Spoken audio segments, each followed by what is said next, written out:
You get home after being with people you like, and instead of feeling filled up, you feel strangely emptied out. Not sad exactly, not angry, just heavy. Your body wants silence.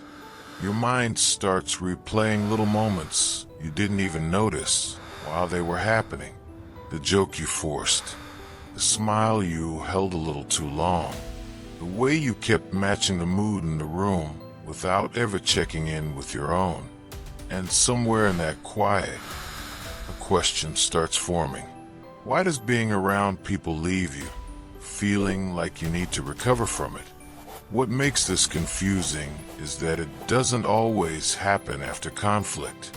Sometimes it happens after a completely normal dinner, casual coffee, a birthday, a day with friends you genuinely care about. From the outside, everything looked fine.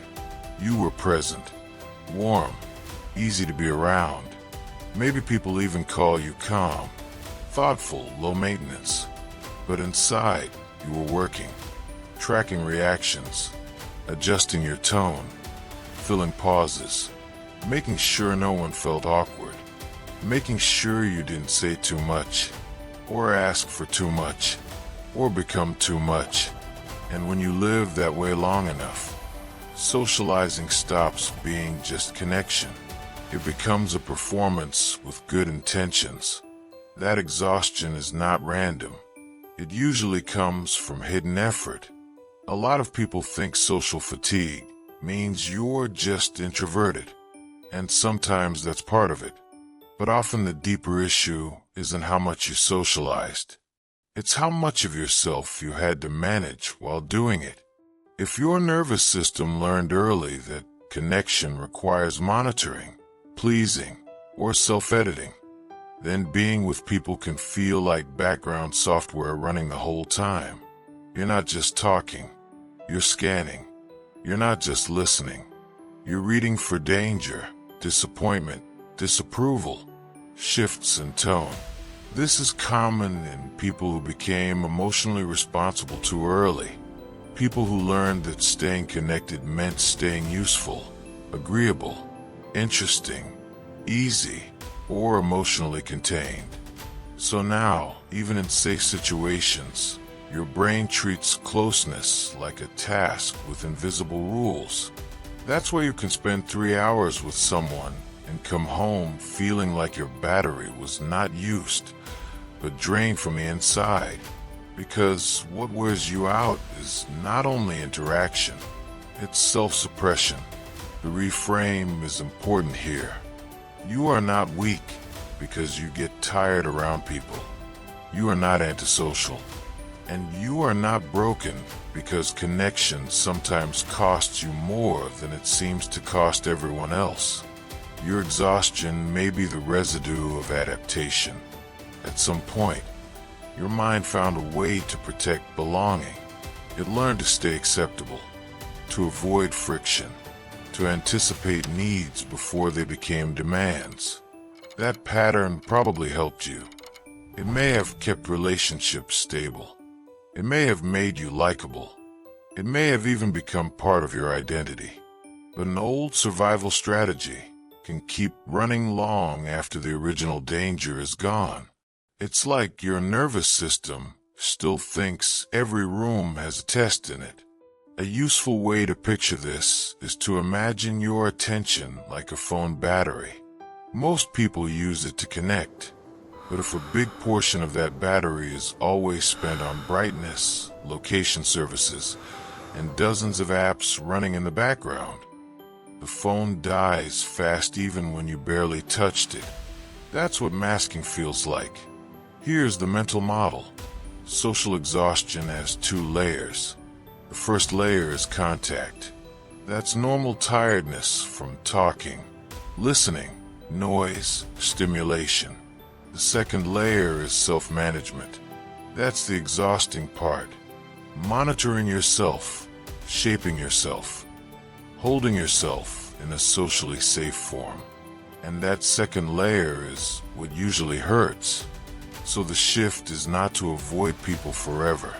It's to reduce the hidden labor. Start by checking for micro-performance. After you spend time with someone, ask yourself one question. What was I managing? Maybe you were managing their comfort, your image, the pace of the conversation, the risk of saying what you actually felt. Naming the labor makes it visible, and what becomes visible becomes changeable. Second, practice leaving one thing unoptimized. Let one pause stay a pause. Let one text be simple instead of polished. Let one opinion be honest without softening it into something easier to digest. This works because your brain needs new evidence that authenticity does not automatically threaten connection. The experiment has to be small enough for your nervous system to tolerate. Third, separate closeness from overgiving. If you always leave social time depleted, look at whether you are giving people access to your energy without noticing. A real example is staying an extra hour when your body already wants to leave, just because you don't want to seem rude. The healthier move is quieter than that. I'm heading out, I need some downtime. No dramatic explanation, just a boundary that teaches your body it doesn't have to abandon itself to stay liked. Fourth, build recovery into connection, not only after it.